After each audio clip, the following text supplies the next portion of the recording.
ओम नमः शिवाय, जय श्री महाकाल। तो गुरुजी ने कहा है कि आपकी ऐसी कोई विशेष कामना है, इच्छा है जो परिपूर्ण नहीं हो रही है। जीवन में कई प्रकार की समस्या चल रही है। अब वो समस्या धन दौलत को लेकर हो सकती है, घर में बीमारियां चल रही है, आपके व्यापार में नौकरी में उन्नति नहीं हो पा रही है, मतलब कि कुछ भी कार्य करने जाते हो उसमें सफलता नहीं मिल पा रही है। तो कहने का मतलब है कि कौन सी भी समस्या या कामना है ना, तो फिर आपको ये स्वधा वाला उपाय जरूर कर लेना है। और गुरुजी ने कहा है कि इस वाले उपाय को सभी को करना है, उसके बाद आप जो मांगोगे वो आपको मिलेगा। तो गुरुजी की कथा को सुनकर ही उपाय बताएंगे। उसके पहले इस वीडियो को लाइक कर दें और चैनल पर नए हो तो सब्सक्राइब जरूर करिएगा।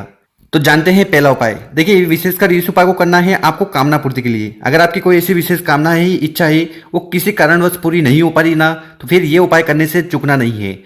और इस उपाय को करने के बाद आपके जीवन में आ रही कैसी भी समस्या है ना, वो भी खत्म होगी। तो इस उपाय में जो सबसे पहले सामग्री हमें चाहिए वो है तांबे का लोटा। और उस तांबे के लोटे में आपको अपने घर से जल भर लेना है। साथ ही साथ अगर आपके घर में गंगा जल हो, ठीक है, और गंगा जल नहीं है तो किसी भी पवित्र नदी का जल भी हो ना, तो 2-3 बूंद इस जल के लोटे में आपको डाल देना है। और इस प्रकार से आपको एक लोटा तैयार कर लेना है। फिर इस लोटे को उठाकर आपको पहुंच जाना है शिव मंदिर। ठीक है, कब जाना है? देखिए, ये वाला जो उपाय है ये सुबह शाम आप किसी भी समय कर सकते हो, तो समय की कोई भी पाबंदी नहीं है। और शिव मंदिर में जाकर जो आपके पास जो जल का लोटा है ना, उसको उठाना है और उस जल के लोटे को उठाकर शिवलिंग के ऊपर समर्पित कर देना है। ओम नमः शिवाय, श्री शिवाय नमस्तुभ्यम का स्मरण करते हुए। और यहाँ पर जब भी जल चढ़ाएं, आपका जो फेस होगा, जो चेहरा होगा, वो उत्तर की तरफ होना चाहिए। तो इस प्रकार से आपको ये जल का लोटा शिवलिंग के ऊपर समर्पित कर देना है। इसके बाद आपको एक नाम लेना है, वो है स्वधा। कितनी बार लेना है? तो गुरुजी ने कहा है कि 3 बार आपको स्वधा स्वधा स्वधा बोलना है। देखिए, ये जो स्वधा है ये पार्वती माता की नानी है, तो इनका नाम लेकर आपको ये उपाय करना है। और ये उपाय करने के बाद आपको शिवलिंग के पास बैठ जाना है।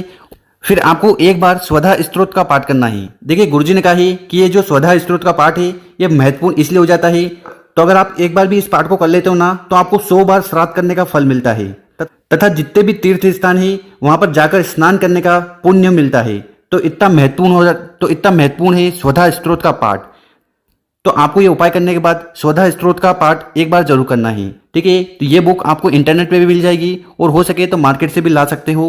और मात्र एक बार आपको इस उपाय को कर लेना है। गुरुजी ने कहा है कि ये स्वधा वाला उपाय इतना प्रभावशाली है कि इस उपाय को करते हो ना, तो फिर आपके जीवन की सारी समस्या खत्म होगी। और जो भी कामना आपकी होगी, चाहे वो कामना धन को लेकर हो, व्यापार को लेकर हो, नौकरी को लेकर हो, आपकी बच्चों की शादी को लेकर हो, पढ़ाई को लेकर हो, या जीवन में सुख समृद्धि को लेकर हो, सारी समस्या, सारी कामना पूर्ण होने लगती है मात्र एक स्वधा वाले उपाय से। तो इस प्रकार से आपको ये पहला वाला उपाय कर लेना है। अब जान लेते हैं गुरुजी द्वारा बताया गया दूसरा उपाय। देखिए, ये उपाय क्यों करना है? अगर आपके जीवन में किसी भी प्रकार की समस्या आ रही है, ठीक, धन प्राप्ति के नए रास्ते नजर नहीं आ रहे हैं, माता लक्ष्मी से जुड़ी आपके जीवन में लगातार समस्या आ रही है, तो फिर ये उपाय आपको करने से नहीं चूकना है। तो इस वाले उपाय में जो सबसे पहले सामग्री में चाहिए वो है बेलपत्र। कितने बेलपत्र चाहिए? तो गुरुजी ने कहा है कि इस वाले उपाय में आपको चाहिए 7 बेलपत्र। तो 7 बेलपत्र आप लीजिएगा। और अगर आपको बेलपत्र नहीं मिले या खंडित बेलपत्र मिले तो ऐसे में आप शिव मंदिर जाइएगा, शिवलिंग से बेलपत्र उठाकर उनका उपाय कर लीजिएगा। और इसके बाद जो अगली सामग्री है वो है तांबे का लोटा। और उस तांबे के लोटे में आपको अपने घर से जल भर लेना है। और हो सके तो घर में अगर गंगा जल है तो 2-3 बूंद इस जल के लोटे में डाल देना। और इसके बाद क्या करना कि आगे हमने जो 7 बेलपत्र आपको बताई है, ठीक है, उन 7 बेलपत्र को उठाकर उस जल के लोटे में आपको अपने घर से ही डाल लेना है।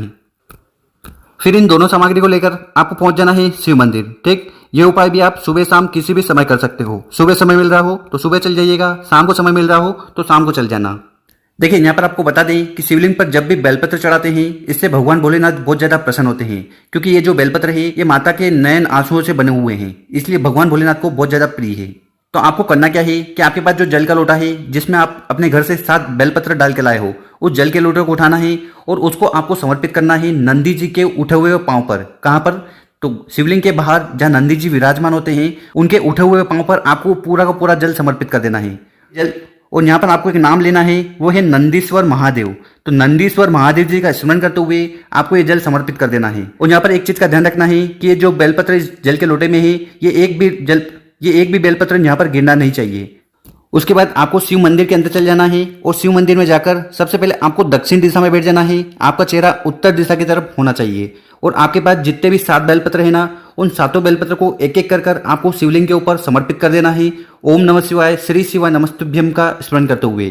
ठीक, इन सातों बेलपत्र की जो डंडी होगी वो जलाधारी की तरफ होगी, बड़ी पत्ती आपकी तरफ होगी और शिवलिंग पर हरदम उल्टा बेलपत्र समर्पित होता है। तो इस प्रकार से आपको सातों बेलपत्र को शिवलिंग पर समर्पित कर देना है।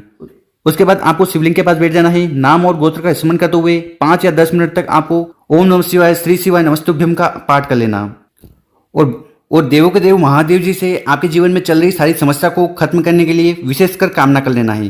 अब वो समस्या किसी भी प्रकार की हो सकती है, धन दौलत को लेकर हो सकती है, आपके व्यापार में वृद्धि नहीं हो रही है, नौकरी में उन्नति नहीं हो पा रही है, या जीवन में किसी प्रकार का दुख है, समस्या है, घर में बिल्कुल भी सुख शांति नहीं है। तो गुरु जी ने कहा है कि जीवन में चल रही कैसी भी कामना या इच्छा है ना, उसकी पूर्ति के लिए तो आपको एक जल का लोटा सबसे पहले नंदीश्वर महादेव जी का स्मरण करते हुए नंदी के उठे हुए पांव पर समर्पित करना है और फिर सातों बेलपत्र शिवलिंग पर समर्पित कर देना है। आपकी सारी कामना इच्छा पूर्ण होने लगेगी। तो विशेष उपाय है, विशेष दिन है, विशेष तरीके से आपको कर लेना है। अगर आपको वीडियो अच्छी लगी हो ना तो कम से कम 5 लोगों के साथ इस वीडियो को जरूर शेयर करिएगा। ओम नमः शिवाय।